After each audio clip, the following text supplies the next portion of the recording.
কইছে বাইগর কিছু ঠান্ডা ঠান্ডা হয়েছে। বেয়াই কন্ডে বেয়াই মানে আমার হাজবেন্ড সে তো বাংলাদেশে থাকে না, সে তো বিদেশ থাকে, মিডল ইস্ট।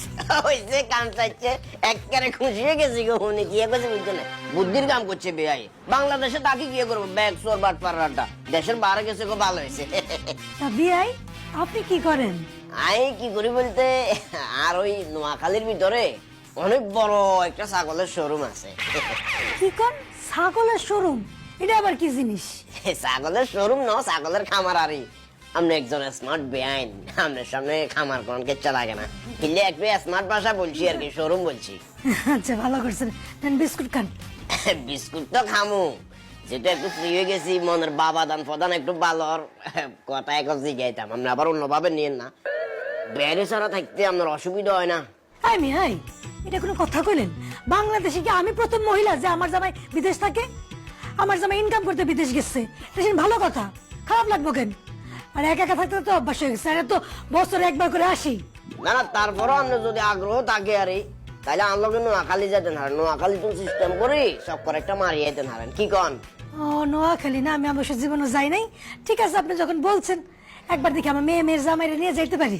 আরে মেয়ে, আমি চাচ্ছিলাম আর কি একা, আপনি সহ গেলে আমরা ঘুরে ঘুরি গাড়ি দেখা যাইলাম।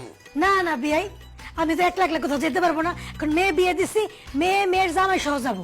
বুঝছি আপনার লগে কথা কবার হরে আপনার আগ্রহ খুব একটা দেখিয়েন না, আর আপনি ওভাবে ফোকাসও দেন না দেয়ের, ওই আর ইমো নাম্বার ইয়ে রাখিয়েন, যাবে সময় দিয়ে যান। কোনো সুবিধা অসুবিধা আমি তো আছি, আপনার মেয়ে জামার গোবাই কয়েকদিন আছি, সুবিধা অসুবিধা যে কোনো টাইমে, রাতের 12টা, একটা 3টা 4টা যা বাজক, জাস্ট একটা কল দিবেন, আয় হাসে। আমার রাত্রে যদি কোনো অসুবিধা হয় আপনারা কল দিব কেন? আমার মেয়ের জামানে আমার আত্মীয় স্বজন নাই, ফাইজলামি করেন না। কি কথাবার্তা কন কি জানি বেন, মেয়ের মেয়ে জামাইরা আনে কি কাজ হবো নাকি? আয় আপনারা প্রথমে তো কইলাম যে হোলার কাজ বুয়া দিও না, বুয়ার কাজ হোলা দিও না, আর ডাকিয়েন, অসুবিধা নাই, আমি সবসময় আছি। আপনারা আমি ডাকুম কেন? আমার জামাইয়ের সাথে প্রতিদিন আমি এই মুহূর্তে 1 ঘন্টা ভিডিও কলে কথা বলি। 1 ঘন্টা দরকার না, আপনি আমার লগে দরকার হলে আধা ঘন্টা করে কথা বলিয়েন, তারপরে আমার ডাকিয়েন, একটা বাবা দান প্রদান তো হইতেই পারে আমাদের ভিতরে। আমি তো মনে করছি ছোটখাটো মানুষ, অল্প বয়স, ভদ্র হইবেন, বিয়ে ডাকছেন, এর লিগে বসে চা খাওয়াইছি। আপনি তো লুচ্চা একটা খারাপ লোক। আর আপনার কি মনে হয় যাদের যাবে বিদেশে চাকরি করে তাদের বউরা চরিত্র খারাপ, পরক্রিয়া করে? একদম না, তার মধ্যে আমি দেখি অন্যরকম। দেখেন নাচ ফাঁসার মাইন্ড হইলে মাইন্ড করবো, তবে এখন চলে যাইতেছি, আপনি দেখছিস খেপে গেছেন, এই দেখা দেখা নয় বেআইন, তাই না? আমাদের আবার এই যে একটু রাখিস, একের থেকে মারবো। বদমাই জানি কোথাকার, লুচ্চা জানি কোথাকার।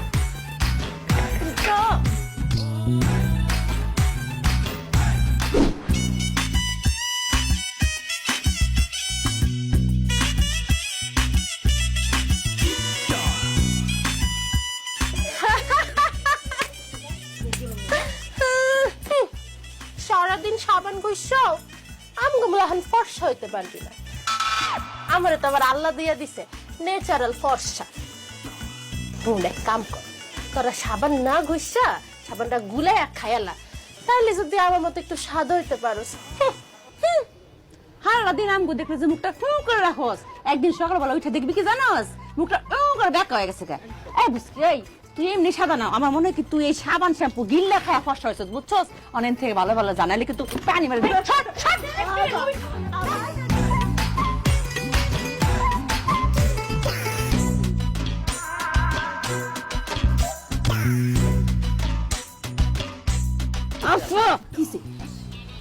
ওই বাচ্চা মাও আছে না, না খেললাম মামু, আমরা দেখতেছো ওই বেড়ার ফাঁক দিও, তাকেও না ও বেড়ার ফাঁকি নেই। দেখছো কি লুচ্চা আমগো আমার দিকেও কোন নজর দেয়, আবার আমগো দিকেও কোন নজর দিতেছে। এত বড় বদের বদ, হ্যাঁ বুইরা দিন, তারপরও ফাইজলামি যায় না, তারা বই মজা দেখাইতেছে। আরে বোন, আমার মনে কি আমগো সাবান শ্যাম্পু শেষ হয়ে গেছে গা, আমি শ্যাম্পু নিয়ে তারা বই। হ্যাঁ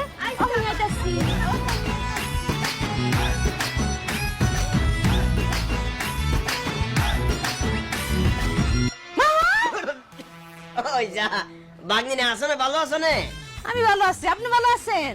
ওই দিন